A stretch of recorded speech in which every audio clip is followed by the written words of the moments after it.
Hello friends, very good afternoon. So ఇవాళ editorial చాలా interesting one, కొంచెం కాంప్లికేటెడ్గా ఉంటుంది. ట్రేడ్కి సంబంధించింది ఇది. రీబూట్ టు రీసెట్ అని వచ్చేసింది టైటిల్తో. కొంచెం డిఫికల్ట్ ఎడిటోరియల్. సో మనకు తెలిసిందే కదా, డిఫికల్ట్ ఎడిటోరియల్స్ అంటే నాకు ఇంకా చెప్పాలనిపిస్తుంది, కిక్ వస్తుంది. సో దీనికి సంబంధించిన బేసిక్స్ కూడా మీకు చెప్తాను. So pay full attention to this. So before that let me reiterate our special offers on UPSC courses. మీ అందరికీ తెలిసిందే, మనం యూపీఎస్సికి లైఫ్ టైం వ్యాలిడిటీతో కోర్సెస్ అందిస్తున్నాం. అందులో ఒక 4 కోర్సెస్ మీకు కనిపిస్తున్నాయి ఇక్కడ. So beginners, absolute beginners, intermediate చదువుతున్న వాళ్ళు, 10th వాళ్ళు, డిగ్రీ చదువుతున్న వాళ్ళు, డిగ్రీ కంప్లీట్ చేసాక యూపీఎస్సీ ప్రిపరేషన్ స్టార్ట్ చేద్దాం అనుకుంటున్న వాళ్ళందరికీ రికమెండెడ్ కోర్స్ వచ్చేసి ఎన్సీఆర్టీ ఫౌండేషన్ కోర్స్. ఈ కోర్స్ వచ్చేసి మీకు రికార్డెడ్ మోడ్లో వస్తుంది. క్లాస్ 6 నుంచి క్లాస్ 12 వరకు కంప్లీట్ గా కవర్ చేయడం జరుగుతుంది. నేను Sairam sir, majority portion Sairam sir చెప్తారు, ఎకానమీ పోర్షన్ నేను హ్యాండిల్ చేస్తాను. ఇది మీకు 31st ఆగస్ట్ లోపు జాయిన్ అయితే 10,000 రూపీస్ అందుతుంది. సెప్టెంబర్ 1 నుంచి fee will be revise to 15,000. Ultimately NCERT foundation course యొక్క ఫీజు అనేది 20,000 రూపీస్ ఉండబోతోంది ఫ్యూచర్ లో. ముందే ఇండికేషన్ ఇస్తున్నాను, ఎందుకంటే మేము కవర్ చేసే డెప్త్ ఆ లెవెల్లో ఉంటుంది. సాలిడ్ డెప్త్ ఇస్తాం.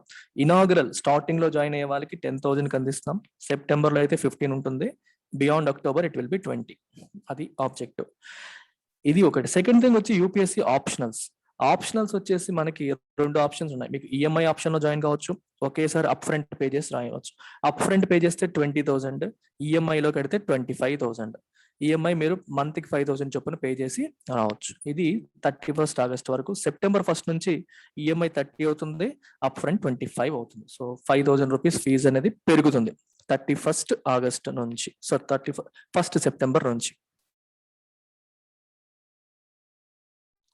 Similarly UPSC infinity, which is our flagship course, మీకు ప్రిలిమ్స్, మెయిన్స్ ప్లస్ ఇంటర్వ్యూ మూడింటిని కవర్ చేసే flagship course. GS, CSAT, it covers everything.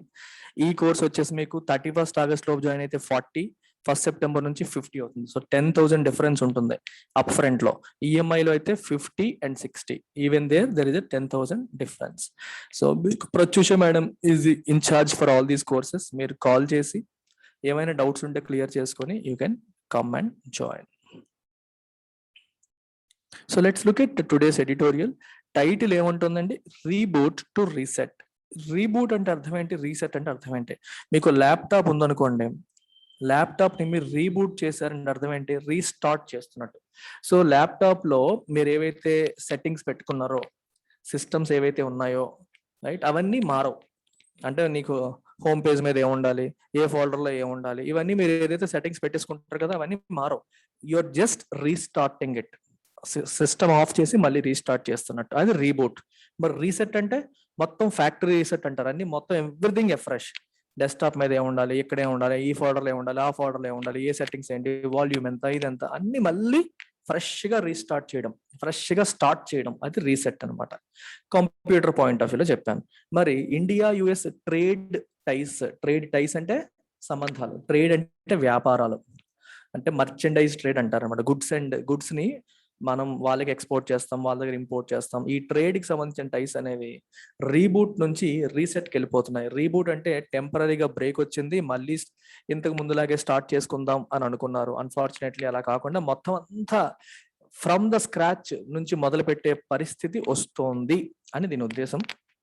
దీంట్లోకి వెళ్లే ముందు I would like to teach you some basics about trade. దీంట్లో మీరు కొన్ని పదాలు చూడబోతున్నారు, వాటికి సంబంధించిన బేసిక్స్ అనేది ఒకసారి చూడండి. ఒక చిన్న ఎగ్జాంపుల్ తీసుకొని నేను చెప్తాను. ఇది India,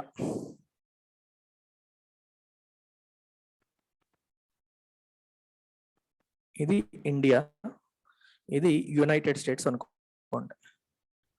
India, United states.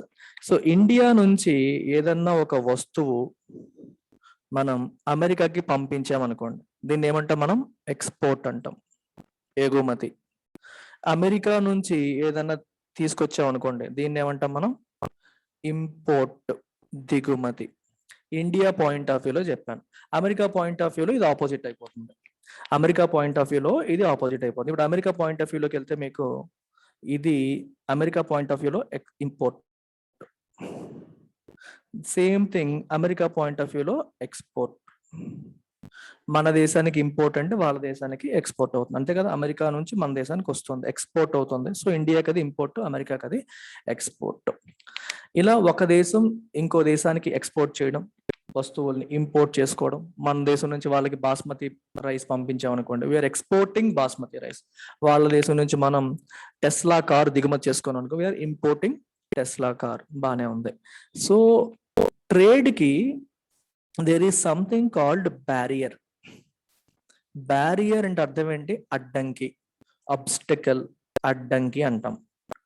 ట్రేడ్కి barrier ఎందుకు పెట్టాల్సి వస్తుంది ఫస్ట్ ఆలోచిద్దాం. ఎందుకు పెట్టాల్సి వస్తుందని ఆలోచించాక బ్యారియర్స్ ఏ రకంగా పెడతారో కూడా చూద్దాం.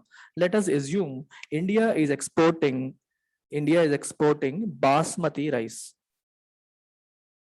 బాస్మతి రైస్ ఇండియా ఎక్స్పోర్ట్ చేస్తుంది అనుకోండి.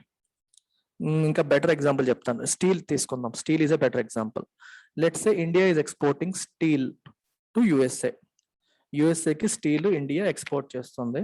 That means USA is importing steel. So steel వచ్చింది. ఈ స్టీల్ వచ్చేసి ఇండియా వాళ్ళు 100 రూపీస్ పర్ కేజీ అమ్ముతున్నారు అనుకోండి. ఎక్కడ? అమెరికాలో. నేను అమెరికన్ కరెన్సీ చెప్పకుండా మీకు ఇండియన్ కరెన్సీలో చెప్తాను, మీకు అర్థమవుతుందని. ఇండియా నుంచి ఎక్స్పోర్ట్ అవుతున్న స్టీలు, అమెరికాలో ఇంపోర్ట్ అవుతున్న స్టీలు 100 రూపాయలు పర్ కేజీకి వెళ్తుంది అనుకోండి. అమెరికా వాళ్ళు కూడా స్టీల్ ఇండస్ట్రీ ఉంటుంది కదా, డొమెస్టిక్ గా కూడా. అమెరికన్ స్టీల్ ఇండస్ట్రీ వాళ్ళు ప్రొడ్యూస్ చేస్తున్న స్టీల్ ఏమో 130 రూపీస్ పర్ కేజీ అమ్ముతున్నారు అనుకోండి. ఇది అమెరికన్ ఇండస్ట్రీ వాళ్ళు ప్రొడ్యూస్ చేస్తున్న స్టీలు. ఇది ఇండియన్ ఇండస్ట్రీ వాళ్ళు ప్రొడ్యూస్ చేసి అమెరికాలో అమ్ముతున్న రేట్. ఇప్పుడు అమెరికన్ కన్స్యూమర్ పాయింట్ ఆఫ్ వ్యూలో మీరు ఆలోచిస్తే, ఇండియా స్టీల్ వచ్చి 100 రూపీస్కి వస్తుంది, అమెరికా స్టీల్ వచ్చి 130 రూపీస్కి వస్తుంది. కానీ ఇండియాది కొంటాడా, అమెరికాది కొంటాడా? క్వాలిటీ రెండింటికి సేమ్ అనుకోండి, మోరల్లెస్. He will go for Indian steel. ఏదైతే ఏంటి నాకు తక్కువగా వస్తుంది ఇండియాది కాబట్టి ఇండియాది కొంటాను అంటాడు. దానివల్ల అమెరికన్ స్టీల్ ఇండస్ట్రీ సఫర్ అవుతుంది, అమెరికాకి సంబంధించిన స్టీల్ ఇండస్ట్రీ సఫర్ అవుతుంది. అందుకని అమెరికా ఏం చెయ్యొచ్చు? It might go for barriers, trade బ్యారియర్స్కి వెళ్ళొచ్చు. ఏ రకంగా బ్యారియర్స్ పెట్టొచ్చు? ఒకటి టారిఫ్ అంటాం.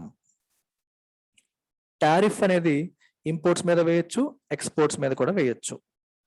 టారిఫ్ అంటే extra tax, you can say a special extra tax. ఇది అమెరికా మైట్ సే, మీరు 100 రూపీస్ పర్ కేజీ అమ్ముతున్నారు, I want you to pay 30% import tariff. మా దేశంలో మీరు దిగుమతి సుంకం, డ్యూటీ కట్టాలి, ఇంపోర్ట్ టారిఫ్ కట్టాలని చెప్పి అమెరికా అందనుకోండి. ఈ 100 రూపాయలు అనేది మనం అమ్మాలనుకున్న ప్రైస్, దీనికి 30% అంటే 30 రూపీస్ యాడ్ అవుతుంది. సో నువ్వు 130కి అమ్ముతావు. Instead of selling it for 100 rupees, you will now sell it for 130 rupees. So India నుంచి వచ్చింది కూడా 130, అమెరికాలో ప్రొడ్యూస్ అవుతుంది కూడా 130. అప్పుడు రెండిట్లో ఎవరి బ్రాండింగ్ బాగుంది, ఎవరి క్వాలిటీ బాగుందని చూసుకొని కస్టమర్ కొనుక్కుంటాడు. సో ఈ 30% టారిఫ్ వేయడం వల్ల అమెరికా వాడు ఏం చేశాడు? అమెరికన్ స్టీల్ ఇండస్ట్రీని ప్రొటెక్ట్ చేయగలిగాడు. అంటే ఎందుకు ప్రొటెక్ట్ చేశాడు? ఇండియా నుంచి వచ్చేదాని వల్ల మాకు ఇబ్బంది అవుతుందని భావించినప్పుడు ట్రేడ్కి బ్యారియర్ పెట్టారు, అడ్డంకి పెట్టారు. ఏ రకంగా? ఒక ఎక్స్ట్రా ట్యాక్స్ వేయడం ద్వారా. ఎక్స్ట్రా ట్యాక్స్ వేయడం ద్వారా ట్రేడ్కి బ్యారియర్ పెట్టాడు. దీన్ని మనం టారిఫ్ అంటాం. టారిఫ్ కాకుండా ఇంకా ఉంటాయి. Another barrier is called quota. Quota అంటే లిమిటేషన్ అన్నమాట. ఇప్పుడు విదేశాల నుంచి మన దేశానికి, ఇండియా నుంచి అమెరికాకు వస్తున్న ఈ స్టీల్ ని నేను 1000 టన్స్ కి మించి దిగుమతి చేయకూడదు అని చెప్పి పెట్టారు అనుకోండి. దీన్ని ఏమంటాం? కోటా అంటాం. ఎస్, నేను టారిఫ్ వేయను, 30% వేయను, కానీ మీరు 1000 టన్స్ మాత్రమే మా దేశానికి ఎక్స్పోర్ట్ చేయొచ్చు. లేదా అమెరికా వాళ్ళకి చెప్పేస్తారు, మీరు 1000 టన్స్ మాత్రమే ఇండియా నుంచి ఇంపోర్ట్ చేసుకోవచ్చు. That means there is a limit on import. Imports పైన లిమిటేషన్ పెట్టేశారు. మరి ఇది కూడా బ్యారియరే కదా. మనం యాక్చువల్గా 10,000 టన్నులు పంపిద్దాం అనుకున్నాం, డిమాండ్ ఉంది, కానీ 1000 టన్నులకు మించి కొనకూడదు, దిగుమతి చేయకూడదు అని చెప్పి అమెరికా రెస్ట్రిక్షన్ పెట్టింది. So quota is also a trade barrier. అర్థమైందా? అంటే వ్యాపారానికి అదొక అడ్డం క్రియేట్ చేస్తుంది కదా, ఫ్రీగా చేసుకోకుండా అడ్డం క్రియేట్ చేస్తుంది. మూడోది ఉంది. మూడోది ఏమంటామంటే సబ్సిడీ. సబ్సిడీ ఎలా వర్కౌట్ అవుతుందంటే, ఇందాక చెప్పాను, ఇదే ఎగ్జాంపుల్ తీసుకోండి. అమెరికాలో ఉన్న స్టీల్ ఇండస్ట్రీకి 130 రూపీస్ అవుతుంది అని చెప్తున్నాం వాళ్ళు అమ్ముతున్నప్పుడు. ఇప్పుడు అమెరికన్ స్టీల్ ఇండస్ట్రీకి స్టీల్ ప్రొడక్షన్లో అవుతున్న ఖర్చులో కొంత పోర్షన్ గవర్నమెంట్ భరించింది అనుకోండి. లెట్ అస్ సే గవర్నమెంట్ వచ్చేసి అమెరికన్ స్టీల్ ఇండస్ట్రీకి 100 రూపీస్ అవుతుంది అనుకోండి ఖర్చు, 30 రూపాయలు లాభం వేసుకుని 130 రూపీస్కి అమ్ముతున్నారు అనుకోండి. అమెరికా వచ్చేసి నీకు 100 రూపీస్ ఖర్చు అవుతుంది కదా, నేను 30% సబ్సిడీ ఇస్తాను అన్నారు అనుకోండి. అంటే వాళ్ళ కాస్ట్ లో 30 రూపీస్ ఎవరు భరిస్తారు? అమెరికన్ గవర్నమెంట్ భరిస్తుంది. సో 30 రూపీస్ పోస్తే వాడి ఖర్చు ఎంత? 70 రూపీసే. ఈ 70 రూపీస్కి 30 రూపీస్ కావాలంటే ప్రాఫిట్ వేసేసుకొని వాడు 100 రూపీస్కి అమ్ముకోవచ్చు. సో ఈ రకంగా కూడా అమెరికన్ స్టీల్ ఇండస్ట్రీ తక్కువ ధరకే మార్కెట్లో అమ్మే అవకాశం వస్తుంది. ఇది కూడా బ్యారియర్ కింద లెక్క. ఎందుకంటే నువ్వు లోకల్గా సబ్సిడీ ఇచ్చేస్తున్నావు కాబట్టి నీకు తక్కువ ధరకు వచ్చేస్తుంది అని అర్థం. గవర్నమెంట్ ఇన్వాల్వ్ అవ్వకూడదు, మార్కెట్కి ఫ్రీగా వదిలేయాలి. అలా వదిలేయకుండా గవర్నమెంట్ ఎప్పుడైతే ఇన్వాల్వ్ అయ్యి సబ్సిడీ ఇచ్చేస్తుందో వాళ్ళు తక్కువ ధరకే ప్రొడ్యూస్ చేసేస్తారు. ఇప్పుడు అమెరికాలో ఇంకా 50% సబ్సిడీ ఇచ్చింది అనుకోండి, వాడు ఇంకా తక్కువ ప్రొడ్యూస్ చేస్తాడు. ప్రొడ్యూస్ చేసి వాడు అమెరికా నుంచి వేరే కంట్రీస్కి ఎక్స్పోర్ట్ చేస్తాడు. వాడు మార్కెట్ రేట్ కాదు, అది గవర్నమెంట్ ఇచ్చిన సబ్సిడీ వల్ల నువ్వు తక్కువ ధరకి క్రియేట్ చేయగలిగావు. సో ట్రేడ్ లో ఎప్పుడు కోరుకునే ఆస్పెక్ట్ ఏంటంటే ఫ్రీ ట్రేడ్ కోరుకుంటారు అందరూ. ఫ్రీ మార్కెట్, ఫ్రీ ట్రేడ్ అంటే ఎటువంటి ఎక్స్టర్నల్ ఆబ్స్టికల్స్ లేకుండా, ఎక్స్టర్నల్ ఇంటర్వెన్షన్ లేకుండా ఎంత ఖర్చు అయితే అంత ఖర్చు అవుతుంది. వాళ్ళు మాక్సిమం ఎఫిషియన్సీతో పనిచేసి అతి తక్కువ ధరకి ప్రొడ్యూస్ చేయడానికి ట్రై చేస్తారు, అమ్ముతారు, అది ఓకే. కానీ గవర్నమెంట్ ఇన్వాల్వ్ అయిపోయి సబ్సిడీలు ఇచ్చి టారిఫ్లు పెట్టి ఇవన్నీ చేస్తే దాన్ని ట్రేడ్ బ్యారియర్స్ అని చెప్పి అంటాం. So you need to understand this the nomenclature of trade barriers before understanding the editorial. So now let's look at the editorial. ఈ బ్యాక్గ్రౌండ్ తో ఎడిటోరియల్ చూడండి. With Indo US trade deal of, of అంటే deal of అయిపోయింది. ఇండియాకి US కి trade deal of అయింది. Trade deal అంటే అర్థం ఏంటంటే, for example there is something called FTA, free trade agreement అనే పదం మీకు వస్తుంది. ఫ్రీ ట్రేడ్ అగ్రిమెంట్ అంటే నా దేశం నుంచి మీకు ఎక్స్పోర్ట్ చేస్తున్న వాటిపైన మీరు దిగుమతి సుంకాలు వేయొద్దు, అలాగే మీ దేశం నుంచి మేము ఇంపోర్ట్ చేసుకునే వాటిపైన మేము కూడా వెయ్యం. అంటే మా వస్తువులపైన మీరు టారిఫ్ వేయొద్దు, మీ వస్తువులపైన మేము వెయ్యం. లేకపోతే మా వస్తువులపైన మీరు తక్కువ టారిఫ్ వేయండి, మీ వస్తువులపైన మేము తక్కువ టారిఫ్ వేస్తాం అనుకుని రెండు దేశాలు చేసుకునే అగ్రిమెంట్ మనం ఏమంటాం? ఫ్రీ ట్రేడ్ అగ్రిమెంట్ అంటాం. ట్రేడ్ డీల్ అంటే అందులో అన్ని ఫ్రీ కాకపోవచ్చు, 10% కంటే వెయ్యం, 5% కంటే వెయ్యం, ఇలా రకరకాలు మాట్లాడుకుని వాళ్ళకు డీల్ చేసుకోవచ్చు. ఆ డీల్ అనేది ఏమైంది? ఆఫ్ అయిపోయింది. అంటే డీల్ జరగలేదు, జరిగే పరిస్థితి కనిపించట్లేదు. So it is time India రీఓరియంట్స్ it's global economic engagement. So India తన అప్రోచ్ ని రీఓరియంట్ చేసుకోవాలి. గ్లోబల్ గా వివిధ దేశాలతో మనకున్న సంబంధాలని, ఎంగేజ్మెంట్ ని రీఓరియంట్, మళ్ళీ ఇంకొకసారి ఆలోచించుకొని వాటి యొక్క పద్ధతి మార్చుకునే సమయం వచ్చింది. ఇప్పటి వరకు ఎలా జరిగింది అనేది అప్రస్తుతం, ఇకపై ఎలా జరగబోతుంది అనే మీద మనం ఇప్పుడు మీరు చదువుతున్నారు అనుకోండి, ఎగ్జాంపుల్ చెప్తాను. రీఓరియంట్ అంటే మీకు మీనింగ్ తెలుస్తుంది. మీరు ఇంతకుముందు చదివేటప్పుడు ఒక పర్టికులర్ పద్ధతిలో చదివారు 1 year అయిపోయింది, కానీ యూపీఎస్సీ రాలా అనుకున్నారు. I need to change my orientation towards preparation పట్ల నాకున్న దృక్పథాన్ని, నాకున్న పద్ధతిని, ఓరియంటేషన్ నేను మార్చాలి. ఎక్కడో తప్పు జరుగుతుంది, అందుకే నాకు రావట్లేదు అని నువ్వు నిర్ణయించుకున్నావు. నువ్వు change your orientation, you might see different results. అలాగే ఇండియా కూడా ఎప్పటి వరకు కంట్రీస్ ఒక రకమైన ఓరియంటేషన్ లో వెళ్తుంది. So it is time that India reorients, తన దృక్పథాన్ని, ఓరియంటేషన్ ని మార్చే సమయం వచ్చింది అని దాని అర్థం. డీటెయిల్స్ లోకి వెళ్తే మీకు ఇంకా క్లారిటీ వస్తుంది. India's largest trading partner and one with whom it had a significant trade surplus, the US is no longer interested in securing a bilateral free trade agreement FTA as per indications from the Joe Biden administration. చాలా interesting and important statement. ఇది India, ఇది US. Okay, India US కి exports చేస్తుంది, imports చేస్తుంది, అంతేనా? India US కి చేసే exports విలువ 100 కోట్లు అనుకోండి. యుఎస్ నుండి తీసుకొచ్చే ఇంపోర్ట్స్ విలువ 120 crores అనుకోండి. ఇప్పుడు ఎక్స్పోర్ట్స్ ఎక్కువ ఉన్నాయా, ఇంపోర్ట్స్ ఎక్కువ ఉన్నాయా? ఎక్స్పోర్ట్స్ తక్కువ ఉన్నాయి, ఇంపోర్ట్స్ ఎక్కువ ఉన్నాయి. అంటే మనం ఎక్స్పోర్ట్ చేసేదేమో 100 కోట్లు. 100 కోట్లు ఎక్స్పోర్ట్ చేస్తున్న అర్థం ఏంటి? 100 కోట్ల రూపాయల వర్త్ మనీ ఇండియాకి వస్తుంది అని. వస్తువులు నువ్వు ఎక్స్పోర్ట్ చేస్తున్నావు, సో క్యాష్ అనేది ఇండియాకి వస్తుంది. 120 crores ఇంపోర్ట్ చేసుకున్నావు అర్థం ఏంటి? 120 కోట్ల వస్తువులు లోపలికి వస్తున్నాయంటే 120 కోట్ల మనీ బయటికి వెళ్తుంది అని అర్థం, అంతేనా? వస్తువులు లోపలికి వస్తే మనీ బయటికి వెళ్తున్నట్టే కదా. 100 కోట్లు లోపలికి వచ్చాయి, 120 కోట్లు బయటికి వెళ్ళాయి. సో అది సర్ప్లస్ అంటామా, డెఫిసిట్ అంటామా? డెఫిసిట్. ఎందుకంటే లోపల నుంచి బయటికి వెళ్ళేది ఎక్కువ ఉంది, బయట నుంచి లోపలికి వచ్చేది తక్కువ ఉంది. ఇది డెఫిసిట్. మరి సర్ప్లస్ అంటే అర్థం ఏంటి? ఎక్స్పోర్ట్స్ ఎక్కువ ఉండి ఇంపోర్ట్స్ తక్కువ ఉంటాయి. ఇప్పుడు ఎక్స్పోర్ట్స్ ఏమో 120 crores, ఇంపోర్ట్స్ ఏమో 100 కోట్లు ఉన్నాయి అనుకోండి. అప్పుడు ఏమవుతుంది? 120 కోట్లు మనకు వస్తున్నాయి, అంటే 120 కోట్ల వర్త్ సరుకులు బయటకు వెళ్తున్నాయి, 120 కోట్లు లోపలికి వస్తున్నాయి. 100 కోట్ల సరుకులు లోపలికి వస్తున్నాయి, 100 కోట్లు బయటకు వెళ్తున్నాయి. సో లోపలికి వచ్చేది ఎక్కువ, బయటకు వెళ్ళేది తక్కువ, కాబట్టి అప్పుడు మనకి సర్ప్లస్ ఉంటుంది. ట్రేడ్ సర్ప్లస్ అంటే మనం ఆ దేశానికి చేసే ఎక్స్పోర్ట్స్ మనం ఆ దేశం నుండి చేసుకుంటున్న ఇంపోర్ట్స్ కంటే ఎక్కువ అని అర్థం. ఎక్స్పోర్ట్స్ ఎక్కువ, ఇంపోర్ట్స్ తక్కువ అంటే సర్ప్లస్ ఉందని అర్థం. ఇండియాకి యుఎస్ తో ట్రేడ్ సర్ప్లస్ ఉంది. సో ఇండియా యుఎస్ కి చేసే ఎక్స్పోర్ట్స్ యొక్క value is more than US నుంచి మనం తీసుకునే ఇంపోర్ట్స్ అని అర్థం. ఇలాంటి ఇండియాతో మనకున్న ట్రేడ్ డీల్ ఏదైతే ఉందో అదేమో అయ్యేలా లేదు. ఎందుకంటే US is no longer interested in securing a bilateral free trade agreement. Bilateral అంటే ద్వైపాక్షిక, రెండు రాష్ట్రాలకి మధ్య, రెండు దేశాలకి మధ్యలో జరిగేది ద్వైపాక్షిక, బైలేటరల్ అంటాం. ఈ bilateral free trade agreement. Free trade agreement అంటే మీకు మాకు, మీరు మాకు ఎక్స్పోర్ట్ చేసే వాటిపైన మేము దిగుమతి సుంకాలు వేయం, మేము మీకు ఎక్స్పోర్ట్ చేసే మీరు దిగుమతి సుంకాలు వేయొద్దు అనుకొని చేసుకునే అగ్రిమెంట్ ని ఫ్రీ ట్రేడ్ అగ్రిమెంట్ అంటాం. అది సైన్ చేయడానికి అమెరికా ఇంట్రెస్టెడ్ గా లేదు, as per indications from Joe Biden administration. Joe Biden administration నుంచి వస్తున్న ఇండికేషన్స్ ప్రకారం వాళ్ళకి ఇంట్రెస్ట్ ఉన్నట్టుగా కనిపించట్లేదు. And official acknowledgement of this from Commerce Minister Piyush Goyal suggests that years of negotiations towards a mini trade deal followed by a full-blown trade pact that Mr. Biden's predecessor oversaw may well be infructuous now. చాలా important aspect ఇది, చూడండి. Official acknowledgement of this, మన commerce minister Piyush Goyal గారు దీన్ని accept చేసేశారు. అమెరికాకి మనతో free trade agreement చేసే ఉద్దేశం ఉన్నట్టుగా కనిపించట్లేదు అని చెప్పి, అక్నాలెడ్జ్మెంట్ అంటే యాక్సెప్టెన్స్, మన పీయూష్ గోయల్ మన కామర్స్ మినిస్టర్ ఒప్పుకున్నారు. ఈ ఒప్పుకోవడం అనేది దేన్ని ఇండికేట్ చేస్తుంది? It suggests what? That years of negotiation, సంవత్సరాల తరబడి మన వాళ్ళు చేసిన negotiations. What is the meaning of negotiation? బేరసారాలు. ఎవరితో? అమెరికాతో. దేనికోసం?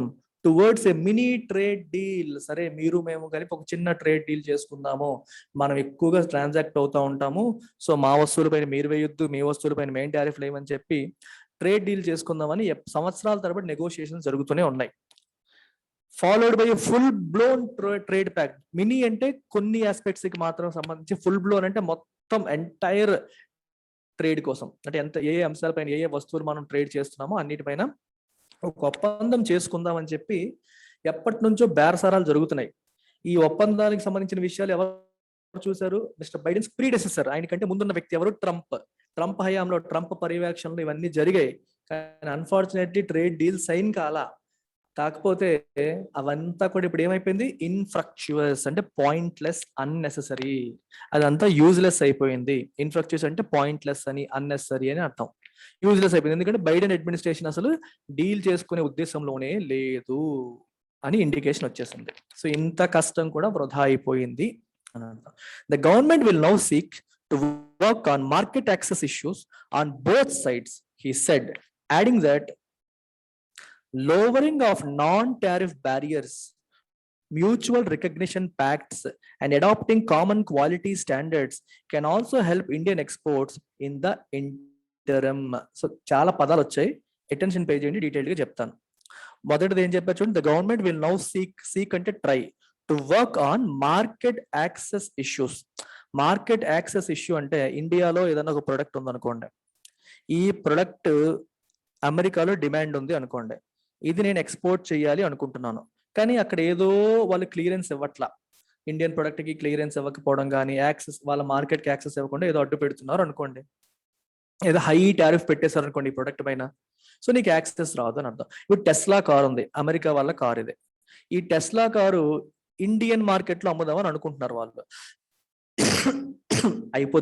కాకపోతే ఇండియాలో టారిఫ్ చాలా ఎక్కువగా ఉంది. ఇంపోర్టెడ్ కార్స్ పైన టారిఫ్ ఇండియాలో చాలా అంటే చాలా ఎక్కువ ఉంది. సో టెస్లా వాడు ఇండియాలో కారు తెచ్చినా సరే దిగుమతి సుంకం ఎక్కువగా ఉండడం వల్ల, అంటే వాడు ఫర్ ఎగ్జాంపుల్ మీకు ₹1,00,00,000 కారు అనుకుంటే 50% టారిఫ్ పెట్టారనుకోండి, 1,50,00,000 పెట్టి మన వాళ్ళు ఆ కార్ని ఇక్కడ అమ్మగలుగుతారు. అంటే మార్కెట్ ఈ గవర్నమెంట్కి వెళ్ళే ట్యాక్స్ పోర్షన్ చాలా ఎక్కువైపోవడం వల్ల ఇక్కడ ఎవరు కొనే పరిస్థితి ఉండదు. ఇప్పుడు మార్కెట్ యాక్సెస్ లేనట్టే కదా. అంటే ఎప్పటి నుంచి అడుగుతున్నారు, ఎలాన్ మస్క్ అడుగుతూ ఉంటారు మన వాళ్ళు, మీ టెస్లా ఇండియాలో లాంచ్ చేయండి. నేనైతే రెడీగా ఉన్నాను బాబు, మీ గవర్నమెంట్ ఎక్కువ వేస్తుంది డ్యూటీ అని చెప్పి ఆయన అంటాడు. సో మార్కెట్ యాక్సెస్, మీ మార్కెట్కి మాకు యాక్సెస్ ఇవ్వట్లేదు, ఏదో ఒక అడ్డు పెడుతున్నారు అనేది ఇక్కడ పాయింట్. ఇలాంటి ఇష్యూస్ గురించి డిస్కషన్ ఒకటి. రెండోది ఇంకేం మాట్లాడారు, lowering of non tariff barriers. Non tariff barriers అంటే ఇందాక మీకు బ్యారియర్స్ చెప్పాను. ఏం చెప్పాను? మొదటిది టారిఫ్ అంటే ట్యాక్స్ వేయడం, సుంకం వేయడం ఒకటి. నాన్ టారిఫ్ బ్యారియర్స్ ఏంటి? కోటా. కోటా అంటే అర్థం ఏంటి? ట్యాక్స్ ఏం వేయట్లా, మీరు ఎడిషనల్ ట్యాక్స్ వేయట్లేదు. కానీ ఇందాక చెప్పాను కదా, స్టీల్ 10,000 టన్నులు వాళ్ళు ఎక్స్పోర్ట్ చేద్దాం అనుకుంటే మీరేమంటున్నారు, 1000 టన్నులకు మించి చేయడానికి లేదు. So you're putting a quota, అంటే లిమిట్ పెడుతున్నారు, ఇంతకంటే ఎక్కువ మీరు చేయకూడదు, రెస్ట్రిక్షన్స్ పెట్టడం, అది నాన్ టారిఫ్ బ్యారియర్. అలాగే సబ్సిడీస్ ఇవ్వడం, దీంట్లో కూడా ట్యాక్స్ లేదు కానీ సబ్సిడీ, మీరు ఎక్కువ కాస్ట్ తగ్గిపోయేలాగా గవర్నమెంట్ అందులో ఇన్వాల్వ్ అయిపోయి గవర్నమెంట్ సబ్సిడీలు ఇచ్చేసి వాళ్ళకి తక్కువ కాస్ట్కి వచ్చేలాగా చేసేస్తుంది. ఈ సబ్సిడీలు కోటాలు అనేవి నాన్ టారిఫ్ బ్యారియర్స్, అంటే ట్యాక్స్లు కాదు కానీ అవి కూడా ట్రేడ్ ని ఇబ్బంది పెట్టేవే, నార్మల్ గా ఫ్రీగా ట్రేడ్ జరగకుండా ఇబ్బంది పెట్టేవని అర్థం అన్నమాట. ఇది రెండవది. లోవర్, వీటిని తగ్గించాలి, అంటే కోటాలు తగ్గించాలి, సబ్సిడీలు తగ్గించాలి అనేది రెండవది. మ్యూచువల్ రికగ్నిషన్ ప్యాక్ట్ అంటే ఒప్పందం. మ్యూచువల్ రికగ్నిషన్ అంటే అర్థం ఏంటి? మీకు ఒక చిన్న ఎగ్జాంపుల్ చెప్తే మీకు అర్థమైపోతుంది. ఫర్ ఎగ్జాంపుల్ చూడండి, ఇప్పుడు ఇండియా వాళ్ళు ఏదైనా ఒక డ్రగ్ తయారు చేస్తారు అనుకోండి, ఫార్మా ఎగ్జాంపుల్ చెప్తాను. ర్యాన్బాక్సీ కంపెనీ వాడు ఒక డ్రగ్ తయారు చేశాడు అనుకోండి. ఈ డ్రగ్ అమెరికాలో అమ్మాలి అంటే అక్కడ FDA అప్రూవల్ అనేది అవసరం. అర్థమైందా? FDA అప్రూవల్ అనేది అవసరం. సో FDA ఈ డ్రగ్ ని పరిశీలించి ఇది బానే ఉందా లేదా, ఇది మన అమెరికన్ సిటిజన్స్ కి సేఫా కాదా అని చెప్పి వాళ్ళు స్టడీ చేసి వాళ్ళు అప్రూవ్ చేస్తే అమ్మొచ్చు, అప్రూవ్ చేయకపోతే అమ్మడానికి అవ్వదు. అయిపోయిందా? ఫర్ ఎగ్జాంపుల్ FDA లాగే ఇండియాలో కూడా, నాకు ఎగ్జాక్ట్ నేమ్ గుర్తులేదు, ఇండియన్ డ్రగ్ అసోసియేషన్ ఏమంటారో మరి ఒకసారి మీరు చెక్ చేయండి. సిమిలర్ దాని కౌంటర్ పార్ట్ ఇండియాలో కూడా ఒకటి ఉందనుకోండి. ఈ ఇండియన్ కౌంటర్ పార్ట్ ఇదే డ్రగ్ ని ముందే స్టడీ చేసి రీసెర్చ్ చేసి దీంట్లో ఎటువంటి ఇష్యూలు లేవు, మీరు హ్యాపీగా వాడచ్చు అని చెప్పి సర్టిఫికేషన్ ఇచ్చింది అనుకోండి. Just remember here, 2 regulatory authorities ఉన్నాయి, అమెరికాలో ఒకటి ఉంది, ఇండియాలో ఒకటి ఉంది. అమెరికన్ అథారిటీ ఇండియన్ అథారిటీ వాళ్ళు ఇచ్చిన సర్టిఫికెట్ ని, ఇండియన్ అథారిటీ అమెరికన్ అథారిటీ వాళ్ళు ఇచ్చిన సర్టిఫికెట్ ని రికగ్నైజ్ చేశారనుకోండి, సగం పని తగ్గుతుందా లేదా? ఇప్పుడు FDA వాళ్ళు అప్రూవల్ ఇచ్చారు అమెరికాలో, సో FDA అప్రూవల్ ఇచ్చినప్పుడు ఇండియాలో మళ్ళీ వేరేగా టెస్ట్ చేయకుండా FDA అప్రూవల్ ఉంది కదా, సరే మీరు ఇండియాలో కూడా అమ్మేసుకోండి అని మన వాళ్ళు అలౌ చేశారనుకోండి, అది మ్యూచువల్ రికగ్నిషన్ ప్యాక్ట్. అంటే మీ దేశపు టెస్టింగ్ ఏజెన్సీని మేము రికగ్నైజ్ చేస్తున్నాము, సిమిలర్ గా మా దేశపు టెస్టింగ్ ఏజెన్సీ వాళ్ళ దాన్ని మీరు రికగ్నైజ్ చేయండి. అర్థమైందా? మనకి ఫుడ్ సేఫ్టీ ఉంటుంది చూడండి, FSSAI అని, FSSAI వాళ్ళు స్టాంపింగ్ కొడతారు, ఈ ఫుడ్ మనకి సేఫే అని చెప్పి. అలాగే విదేశాల్లో కూడా ఉంటాయి, వాళ్ళు చేసే సర్టిఫికేట్ ని మనం గౌరవించడం, మనం చేసే సర్టిఫికేట్ ని వాళ్ళు గౌరవించడం. దీన్ని మ్యూచువల్ రికగ్నిషన్ ప్యాక్ట్ అంటారు. దీనివల్ల significant amount of time save అవుతుంది. ఒక దేశంలో అప్రూవ్ అయ్యి మళ్ళీ ఇంకో దేశంలో అప్రూవ్ అవ్వకుండా పరిస్థితులు ఉండవు. అది జరగాలి అంటే మన దేశపు స్టాండర్డ్స్ వాళ్ళ దేశపు స్టాండర్డ్స్ ఒకేలా ఉండాలి, లేదా మన దేశంలో సర్టిఫికేట్ ఇవ్వడానికి ఫాలో అవుతున్న స్టాండర్డ్స్ ని వాళ్ళు రికగ్నైజ్ చేయాలి, లేదా వాళ్ళ దేశంలో సర్టిఫికేషన్ ఇవ్వడానికి అవుతున్న స్టాండర్డ్స్ ని మన వాళ్ళు యాక్సెప్ట్ చేయాలి. ఈ రెండు జరిగితే మ్యూచువల్ రికగ్నిషన్ అనేది ఉంటుంది. వాళ్ళు ముందే స్టడీ చేసుకుని, సరే మీరు అన్ని పారామీటర్స్ చూస్తున్నారు, సో మీ సర్టిఫికేట్ మేము వాల్యూ ఇస్తామని చెప్పి వాళ్ళ సర్టిఫికేట్ వాల్యూ ఇస్తామని మనం చేయడం అనేది ఇంకొక aspect. And adapting common quality standards. చూడండి, మన దేశం నుంచి ఏదైనా ప్రొడక్ట్ అమెరికాకి వెళ్తే ఏ క్వాలిటీ ఉన్నాయా లేవని వాళ్ళు చెక్ చేస్తారో, అమెరికా నుంచి మనకు ఏదన్నా ప్రొడక్ట్ వచ్చినప్పుడు మనం కూడా సిమిలర్ ప్రొడక్ట్ స్టాండర్డ్సే ఫాలో అవ్వాలి. అమెరికా వాళ్ళు కొంచెం ఏం చేస్తారంటే మన దేశం నుంచి ఏదన్నా వెళ్తే మాత్రం విపరీతమైన స్టాండర్డ్స్ చెప్తారు, వాళ్ళ దేశం నుంచి వచ్చినప్పుడు మనం అడ్డు పెడితే ఒప్పుకోరు, మా ప్రొడక్ట్ మీరు ఎలాగ అడ్డు పెడతారని. సో సేమ్ స్టాండర్డ్స్ ఉండడం, క్వాలిటీ చెక్ చేసేటప్పుడు సేమ్ స్టాండర్డ్స్ ఉండడం, ఇవన్నీ ఇంప్లిమెంట్ చేస్తే ఇండియన్ ఎక్స్పోర్ట్స్ కి హెల్ప్ అవుతుంది. ఎందుకంటే మన ఎక్స్పోర్ట్స్ విపరీతంగా స్క్రూటినైజ్ చేస్తారు, వాళ్ళ దేశం నుంచి వచ్చే వాటిని మాత్రం చేయడానికి ఒప్పుకోరు. సో వాళ్ళ దేశానికి వస్తే మనం ఎలా చేస్తామో మన దేశం నుంచి వెళ్ళేవాడికి వాళ్ళు కూడా అలాగే చేసేలాగా కామన్ క్వాలిటీ స్టాండర్డ్స్ ఉండేలాగా చేయడం, ఇవన్నీ చేస్తే ఈ కాలంలో మధ్యలో మన ఇంటరిమ్ అంటే అర్థం ఏంటి? ఇన్ ద ఇంటరిమ్ అంటే ఈ మధ్యలో, ఈ టైంలో టెంపరీగా మన ఇండియన్ ఎక్స్పోర్ట్స్ కి హెల్ప్ అవుతుంది అనేది పీయూష్ గోయల్ చెప్తున్న మాట. There is a possibility that even these issues, which include long festering dissonances over providing access to US agricultural products or easing import duties on automobiles and bourbons, would have to be discussed afresh. Dissonance and అర్థం disagreement. వాళ్ళకి మనకి ఒక resonance రావట్లేదు, అంటే ఒక రకమైన ఏకాభిప్రాయం రాని ఇష్యూస్ డిసనెన్సెస్. ఫెస్టరింగ్ అంటే అన్నోయింగ్, లాంగ్ ఫెస్టింగ్ అంటే ఎప్పటి నుంచో ఇబ్బంది పెడుతున్న బిట్టర్ ఇష్యూస్ అనమాట. Issues which are bitter, which అంటే ఈ రిలేషన్ ఇంకా ఇంకా పాడు చేస్తున్నాయి. ఎప్పుడు మీ ఇందాక టెస్లా ఎగ్జాంపుల్ చెప్పాను మీరు, అంటే అమెరికా నుంచి ఏదైనా ఆటోమొబైల్ వస్తుందంటే ఫెరారీ కానీ టెస్లా కానీ ఇలాంటివి మన దేశంలో విపరీతమైన టారిఫ్ పెట్టేస్తారు, ఇంపోర్ట్ టారిఫ్ చాలా ఎక్కువ ఉంటుంది. సో వాళ్ళు దీనిపైన ఎప్పుడు కంప్లైంట్ ఇస్తూ ఉంటారు, మాకు మార్కెట్ యాక్సెస్ లేకుండా చేస్తున్నారు, యువర్ టారిఫ్స్ ఆర్ ప్రొహిబిటరీ, మీరు మీ మార్కెట్ ని కాపాడడం కోసం మా ప్రొడక్ట్ ని రానియకుండా చేస్తున్నారు, ప్రొహిబిటరీ టారిఫ్ విధిస్తున్నారు అని చెప్పి ఎప్పటి నుంచో అమెరికన్ కంపెనీస్ ఇండియా మీద ఏడుస్తూ ఉంటాయి అనమాట. సో ఇట్లాంటివి. సో ఈ లాంగ్ ఫెస్టింగ్ అంటే ఎప్పటి నుంచో రెండు దేశాల మధ్య ఫ్రిక్షన్ కి కారణమవుతున్న ఈ డిసనెన్సెస్, ఎస్పెషల్లీ ఈ ఆటోమొబైల్స్. బోర్బన్స్ అంటే మందు, మనకి మందు అంటే సెన్స్ విస్కీ ఉంటాయి చూడండి, వాటిలో ఒక రకం అనమాట. విస్కీ, బ్రాందీ, వీటిల్లో ఒక రకం బోర్బన్. వీటిపైన కూడా ఎక్కువ ట్యాక్స్ ఉంది. అలాగే అమెరికాకి సంబంధించిన అగ్రికల్చర్ ప్రొడక్ట్స్ కూడా, మన దేశంలోనే అగ్రికల్చర్ ప్రొడక్ట్స్ ఎక్కువ ఉంటాయి, అమెరికా వాళ్ళు మన దేశానికి ఎక్స్పోర్ట్ చేద్దాం అనుకుంటున్నారు, వాటిపైన కూడా మన దగ్గర టారిఫ్స్ ఉన్నాయి. సో ఇవన్నీ కూడా మళ్ళీ ఫ్రెష్ గా డిస్కస్ చేసే పరిస్థితి వస్తుంది అని అర్థం. అవి డిస్కస్ చేసే పరిస్థితి కూడా పాసిబిలిటీ ఉంది, ఎందుకంటే వాళ్ళు అవన్నీ కూడా ఇప్పుడు మాట్లాడతారు ఇప్పుడు కొత్తగా డీల్ చేస్తే. On Friday, the US envoy అంటే ప్రతినిధి to India met Mr. Goyal for what he said was a parley అంటే conference meeting on attaining the $500 billion bilateral trade vision of the US president. Joe Biden యొక్క vision $500 billion, ఇండియాకి US కి మధ్యలో జరుగుతున్న business అంతా $500 billion. దీనికి సంబంధించి మా ప్రెసిడెంట్ గారు ఏమనుకుంటున్నారు, ఆయన విజన్ ఏంటి అని చెప్పడం కోసం ఇండియాలో ఉన్న ఆయన కౌంటర్ పార్ట్ పీయూష్ గోయల్ ని, కామర్స్ మినిస్టర్ ఆయన కలవడం, దీనిపైన డిస్కస్ చేయడం అనేది జరిగింది. The trade target set when mister Biden was the vice president of USA in the Barack Obama regime remains unchanged. ఈ $500 billion టార్గెట్ అనేది ఇంతకు ముందు నుంచి ఉంది, బరాక్ ఒబామా గారు ఉన్నప్పటి నుంచి. అప్పట్లో ఈయన వైస్ ప్రెసిడెంట్ ఉండేవారు, అదే విజన్ అదే నెంబర్ అలాగే ఉంది, ఏం మారలా. కానీ tools for achieving it are no longer clear. దాన్ని ఎలా అచీవ్ చేస్తాం, $500 billion ట్రేడ్ జరిగేలా చేయాలంటే ఎలా, what are the tools for achieving it is not clear. అందులో క్లారిటీ లేదు.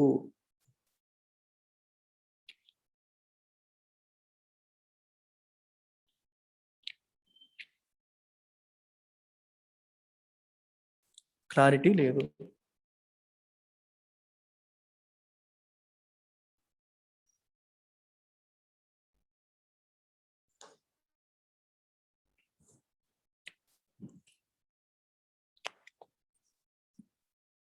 India was pulled out of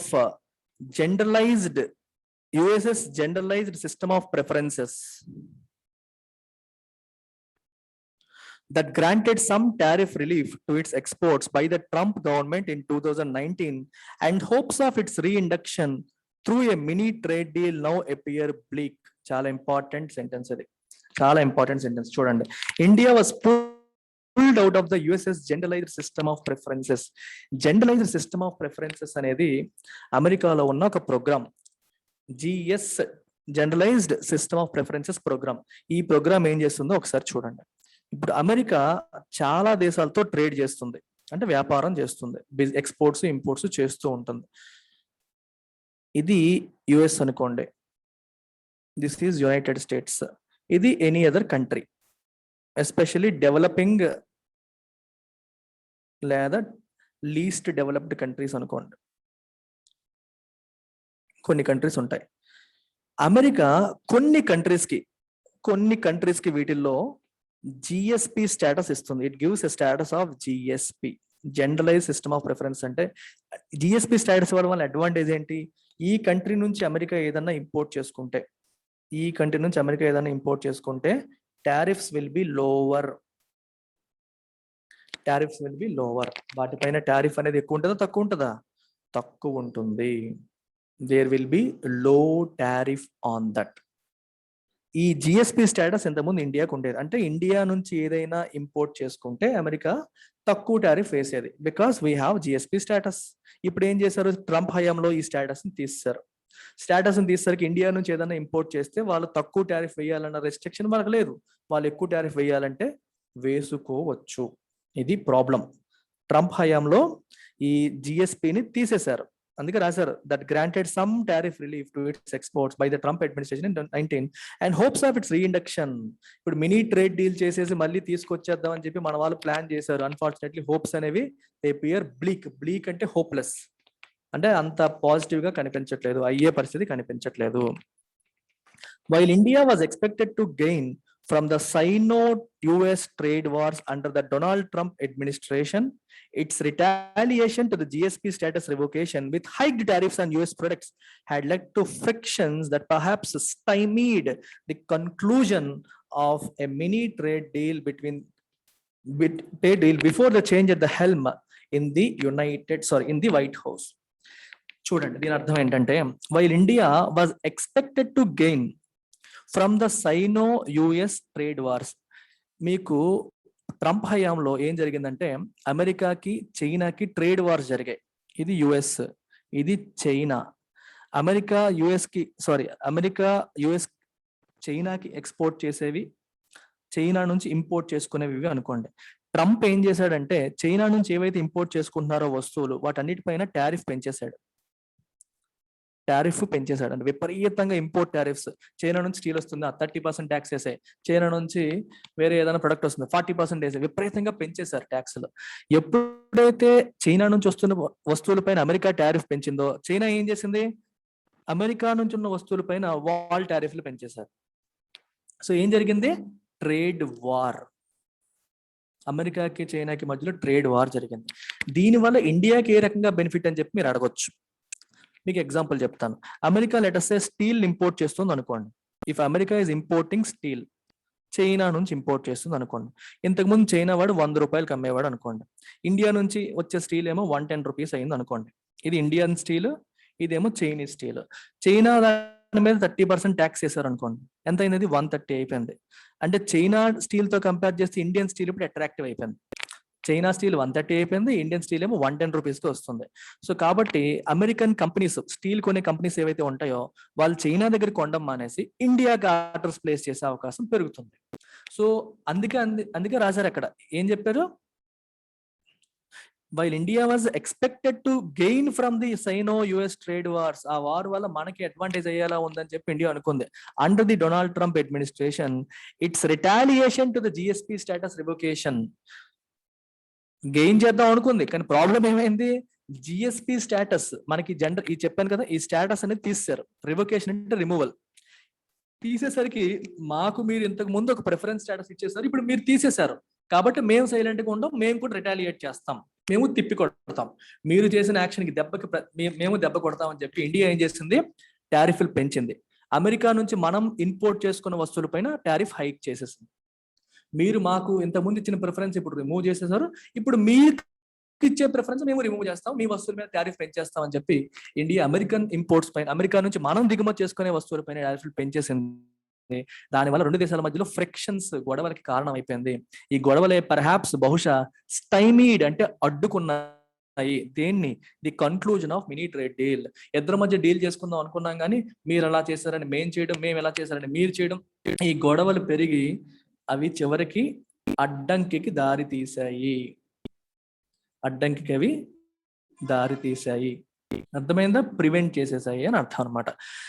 ఎప్పుడు? Before the change at helm, అంటే ట్రంప్ మారక ముందు ఇవన్నీ చేసేద్దాం అనుకున్నారు. హెల్మ్ అంటే హై లెవెల్లో, హై పొజిషన్ లో మారడానికి ముందే ఇవన్నీ అనుకున్నారు, బట్ అన్ఫార్చునేట్లీ జరగలేదు. The US's no-go stance on FTA implies ambitions may have to be pared down, but also provides an opportunity for India to holistically review its stance on global trade. No go stance అంటే అర్థం ఏంటి? Okay, FTA మేము చెయ్యము అని చెప్పి తేల్చేశారు. No go, we are not going ahead with it అనే అభిప్రాయాన్ని వాళ్ళు వ్యక్తపరిచారు. It implies what?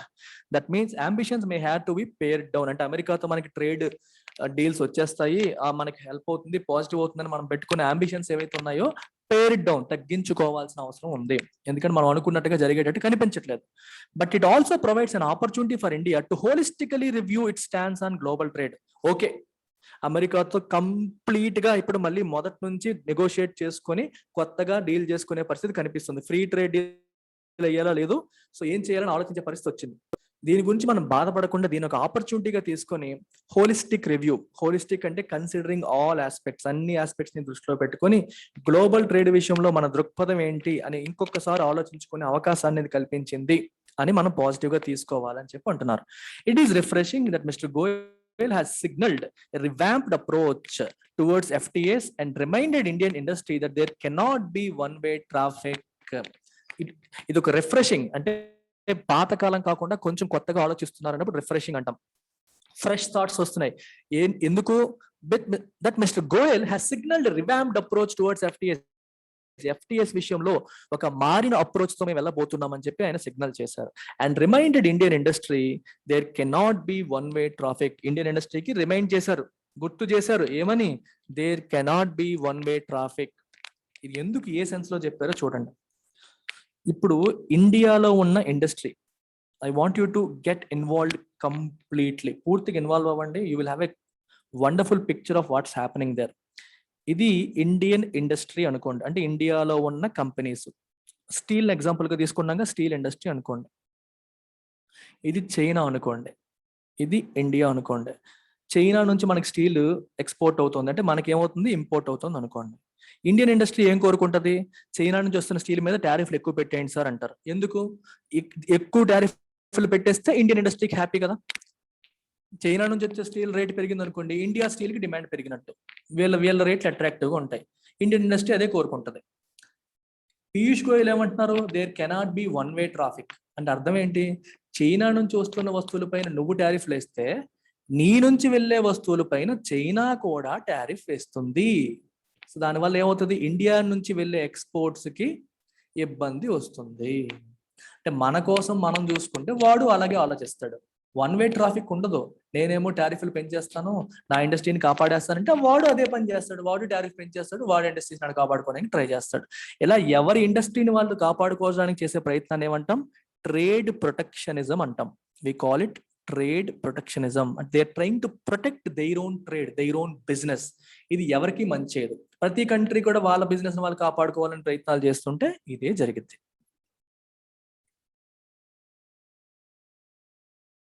This needs to be matched by actions that start unwinding India's creeping walls of import tariffs. One way traffic జరగదు. మీరేమో ఫ్రీ ట్రేడ్ అగ్రిమెంట్ చేసేయండి అంటే ఎలా అవుతుంది? ఇప్పుడు మన దేశం నుంచి ఉన్న ఎక్స్పోర్ట్స్ ని మనం తగ్గించాలి, మన దేశం ఎక్స్పోర్ట్ చేసినప్పుడు వాళ్ళు టారిఫ్ వేయకూడదని మనం కోరుకుంటాం. సో వాళ్ళు మనకి ఎక్స్పోర్ట్ చేసేటప్పుడు దానిపైన కూడా, అంటే మనం ఇంపోర్ట్ చేసుకున్నప్పుడు దానిపైన కూడా మనం టారిఫ్ వేయకూడదు. Creeping walls of import tariffs అంటే అర్థం ఏంటంటే, వాల్ అంటే ఏంటి? మనల్ని అబ్స్ట్రక్ట్ చేసేదే కదా వాళ్ళు. అటువైపు నుంచి ఇటు రాకుండా కాపాడేది వాళ్ళు. గోడ, అడ్డు గోడ అంటాం. ఇది టారిఫ్ పెరిగింది అనుకోండి కష్టం అయిపోతుంది, టారిఫ్ తగ్గింది అనుకోండి ఈజీ అవుతుంది అటు నుంచి ఇటు రావడం. ఈ పై నుంచి ఎక్కువ వచ్చేస్తాడని అర్థం. మీకు అర్థమైందా? 30% టారిఫ్ అయితే కష్టం, 20% అయితే పర్లేదు, 10% అయితే ఇంకా తక్కువ. సో క్రీపింగ్ అంటే అర్థం ఏంటంటే డెవలపింగ్ స్లోలీ, గ్రోయింగ్ స్లోలీ. అంటే మన వాళ్ళు ఏం చేస్తారంటే ఫస్ట్ 5% వేస్తారు, 10% చేస్తారు, 15% చేస్తారు. అలా టారిఫ్ పెంచుకుంటూ పెంచుకుంటూ పెంచుకుంటూ ఇంపర్సెప్టబుల్ చేంజ్ చూస్తే మనకు అర్థం కాదు. పెట్రోల్ డీజిల్ కూడా చూడండి, రోజుకి 10 పైసలు 5 పైసలు పెంచుకుంటూ వెళ్ళిపోతారు. మొత్తానికి చూసేసరికి కళ్ళు మూసేసరికి 50% రేట్లు పెరిగిపోయి. పర్ డే చూస్తే తక్కువ ఉంటది, బట్ ఓవరాల్ గా అంత డిఫరెన్స్ అనేది వచ్చేసింది. అలాగే ఇంపోర్ట్ టారిఫ్స్ కూడా అలా పెంచుకుంటూ వెళ్ళిపోయారు. దాన్ని ఏం చేయాలి? ఇప్పుడు అన్వైండ్ చేయాలి. ఇలా పెంచుకుంటూ వెళ్ళిపోయేదాన్ని రిమూవ్ చేయాలి. ఏదైతే మీరు వైండ్ అప్ చేశారో, ఇప్పటి వరకు వైండింగ్ చేశారో మొత్తం అంతా రిమూవ్ చేసేయాలి అలా చేస్తేనే వాళ్ళు కూడా మనకు సహకరిస్తారు. The Atmanirbhar Bharat campaign has further exacerbated that view. ఆ వ్యూని ఇంకా ఎగ్జాసర్బేట్ చేసింది. ఏంటది? ఆత్మనిర్భర్ భారత్ క్యాంపెయిన్ ఏ రకంగా చేసింది? ఏ రకంగా ఎగ్జాసర్బేటెడ్ అంటే అర్థం ఏంటి? To make something worsen. To worsen అంటే సిచ్యువేషన్ ని ఇంకా చెడగొట్టడం.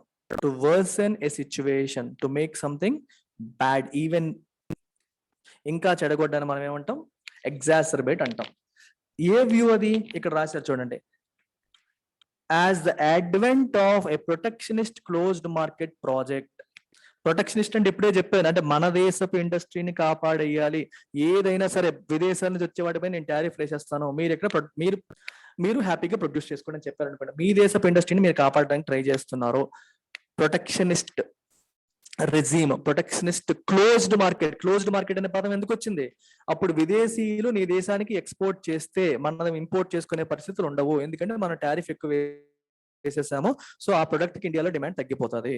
So you're closing yourself to విదేశీ అవుట్ సైడర్స్ మనం క్లోజ్ చేస్తున్నట్టే కదా. ఎక్కువ ట్యాక్స్లు వేస్తుంటే టెస్లా ఎగ్జాంపుల్ తీసుకోండి. వాడేమో మనకి ఎక్స్పోర్ట్ చేద్దాం అనుకుంటున్నాడు, కానీ మన వాళ్ళేమో 80%, 90%, 150% టారిఫ్ వేస్తారు. మరి ఎలా ఎక్స్పోర్ట్ చేస్తాడు? అది ఇక్కడ కాంపిటేటివ్ అవ్వదు, ఎవరు కొనరు. సో హీ విల్ సఫర్ కదా. అదే ప్రాబ్లం ఇప్పుడు టెస్లా ఫేస్ చేస్తుంది. సో దీన్ని ఏమంటాం మనం? Closed market. వీళ్ళు క్లోజ్ చేసుకుంటున్నారు, ఎవరితోని ట్రేడ్ చేసేలా కనిపించట్లేదు, మన దేశ ప్రొడక్ట్ల మీద విపరీతంగా టారిఫ్ వేసేస్తున్నారు అనే వ్యూ. ఈ ఆత్మ నిర్భర్ భారత్ కూడా అంతే. సెల్ఫ్ రిలయంట్ ఇండియా అంటే అర్థం ఏంటి? మన మీద మనం ఆధారపడటం. Self reliant, you rely on your own అంటే వీళ్ళు ఎక్స్పోర్ట్స్ మీద ఇంపోర్ట్స్ మీద ఆధారపడదలుచుకోలేదు, వాళ్ళకి ఏది కావాలో వాళ్ళే చేసుకోవాలనుకుంటున్నారు అనే వ్యూ బయట కంట్రీలకు వెళ్ళిపోతుంది. అంటే అర్థం ఏంటి? You're not interested in trade అని, మీకు పెద్దగా మాతో ట్రేడ్ చేసే ఉద్దేశం లేదు అనే ఆలోచన బయట దేశాలకు వెళ్ళిపోతుంది. అందుకే చెప్పారు ఆత్మ నిర్భర్, సెల్ఫ్ రిలయంట్ ఇండియా అంటే వీళ్ళు ఏమి మన దగ్గర కొనరు, వాళ్ళే అన్ని చేసుకుంటారట, కానీ వాళ్ళు మాత్రం మనం కొనాలట. ఇలాంటి వ్యూ బయట కంట్రీలకు వెళ్తుంది. Strenuous exhortations that the self-reliance drive is one that seeks to integrate with global strenuous exhortation that is self-reliance drive is one that seeks to integrate with global value chains can only go so far. Government ఏమంటుంది? అలా కాదు, మేము global తో cut చేసుకోవాలనుకోవట్లేదు, we want to integrate with global supply chains. అంటే మేము చేయగలిగినవి ఇక్కడ చేస్తాం, కానీ మేము గ్లోబల్ మార్కెట్ తో కూడా మేము ఇంటిగ్రేట్ అవుతాము. It seeks to integrate. మేము ఐసోలేటెడ్ గా ఉండాలనుకోవట్లేదు, మేము ఇంటిగ్రేట్ అవ్వాలనుకుంటున్నాము, గ్లోబల్ సప్లై చైన్ తో మేము కలవాలనుకుంటున్నాము, విడిగా ఉండాలనుకోవట్లేదు అని చెప్పి స్ట్రెన్యూస్ ఎగ్జార్టేషన్ అంటే ఒక స్ట్రాంగ్ కమ్యూనికేషన్ అంటే చెప్పడం అనమాట. లేదు మీరు అనుకున్నట్టు కాదు, మేము మీతో ఎవరితోని కట్ చేసుకోవాలనుకోవట్లేదు, we want to integrate with entire global supply chain అని చెప్పి ఎంత చెప్తున్నా సరే it can only go so far. అంటే it can only have limited influence. మాటలు సరిపోవు కదా, చేతలు చూస్తారు. Can only go so far అంటే అర్థం ఏంటి? Can only have limited influence అంటే మీరు చెప్పే మాటలు పూర్తిగా నమ్మరు. మీరేమంటున్నారు? మేము పూర్తిగా కట్ చేసుకోవాలనుకోవట్లేదు, we want to integrate with global market, we want to continue exports and imports with all countries అని చెప్పి బయటకు అంటున్నారు. కానీ ఇండియాలో ఏమంటున్నారు? సెల్ఫ్ రిలయంట్ ఇండియా, మనం ఆధారపడడం తగ్గించుకోవాలి, మనమే అన్ని చేసేసుకోవాలని మీరు అంటున్నారు. సో మేము ఎంతవరకు నమ్ముతాం అని చెప్పి ప్రపంచవ్యాప్తంగా ఉన్న కంట్రీలు మనల్ని ఆ రకంగా చూసే అవకాశం ఉంది. అంటే ఇండియా ప్రపంచ దేశాలతో ట్రేడ్ ని తగ్గించుకోవాలనుకుంటోంది, ఓన్ గా ప్రొటెక్షనిస్ట్ మార్కెట్ లోకి వెళ్ళిపోవాలనుకుంటుంది, వాళ్ళ ఇండస్ట్రీని వాళ్ళు కాపాడుకొని వాళ్ళ గురించి మాత్రం వాళ్ళు ఆలోచించుకుని ఎలా తయారవుతోంది అనే ఆలోచన బయటికి వెళ్ళిపోయింది. ఆలోచన మార్చడానికి గవర్నమెంట్ చేస్తున్న ప్రయత్నం లిమిటెడ్ గానే ఇన్ఫ్లుయెన్స్ చేస్తుంది, పూర్తిగా ఎవరు నమ్మట్లేదు అని చెప్తున్నారు. Trade policy can not be perpetuated in isolation. ఒంటరిగా ఐసోలేట్ చేసి వేరే వాళ్ళకి దూరంగా మీరు లైఫ్ లాంగ్ రన్ చేయలేరు. పర్పెచ్యువేట్ అంటే కంటిన్యూ, పర్మనెంట్ గా కంటిన్యూ చేయడం. You cannot perpetuate a trade policy in isolation. Separate గా ఎలా చేస్తావు? వ్యాపారం అంటే నలుగురితో కలిపి చేసేది, నీ మటుకు నువ్వు చేసుకోలేవు కదా. You cannot do it in isolation and it in fact effects investments to. మనం ఇలా చేయడం వల్ల దేశంలో పెట్టుబడులను కూడా అది ప్రభావితం చేస్తుంది. చూడండి, ఇండియా వాళ్ళకి బయట కంట్రీలతో ట్రేడ్ పాలసీ సరిగ్గా లేవు అంటే ఈ దేశంలో ఏది ప్రొడ్యూస్ చేసినా ఎక్స్పోర్ట్ చేయడం కూడా కష్టం అయిపోతుంది. ఇంపోర్ట్స్ తగ్గుతాయి, ఎక్స్పోర్ట్స్ కూడా తగ్గిపోతాయి. ఎందుకంటే నువ్వు వేరే దేశాల నుంచి ఇంపోర్ట్ చేసుకోవడానికి సిద్ధంగా లేకపోతే నీ దగ్గర నుంచి వాళ్ళు ఎందుకు ఇంపోర్ట్ చేసుకుంటారు? వాళ్ళు ఇంపోర్ట్ చేసుకున్నప్పుడు నువ్వు ఎలా ఎక్స్పోర్ట్ చేస్తావు? చేయలేవు. దానికి ఉండే అవకాశాలు కూడా తగ్గిపోతాయి.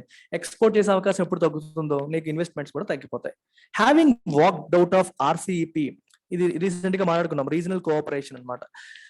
ఇప్పుడు అమెరికా లేదు కానీ మన Australia, Japan, New Zealand, EU, China, Malaysia ఇలాంటి రకరకాల కంట్రీస్ అన్ని కలిపి RCEP అని ఒక అగ్రిమెంట్ చేసుకున్నాయి. అంటే ఈ RCEPలో ఎవరెవరైతే మెంబర్స్ అవుతారో ఈ మెంబర్స్ మధ్యలో ఒక దేశం నుంచి ఇంకో దేశానికి ఏదన్నా వస్తువులు ఎక్స్పోర్ట్ చేసినా ఇంపోర్ట్ చేసినా దాని మీద టారిఫ్స్ ఉండకూడదు, ఉన్నా లిమిటెడ్ గా ఉండాలని చెప్పి ఒక అగ్రిమెంట్ చేసుకున్నారు. ఈ అగ్రిమెంట్ లో ఇండియా భాగం కాలేదు, బయటకు వచ్చేసింది. ఎందుకంటే RCEPలో ఉన్న అన్ని కంట్రీస్ తో కూడా ఇండియాకి ట్రేడ్ సర్ప్లస్ లేదు, డెఫిసిట్ ఉంది. మెజారిటీ కంట్రీస్ ఇండియాకి డెఫిసిట్ ఉంది. డెఫిసిట్ అంటే అర్థం ఏంటి?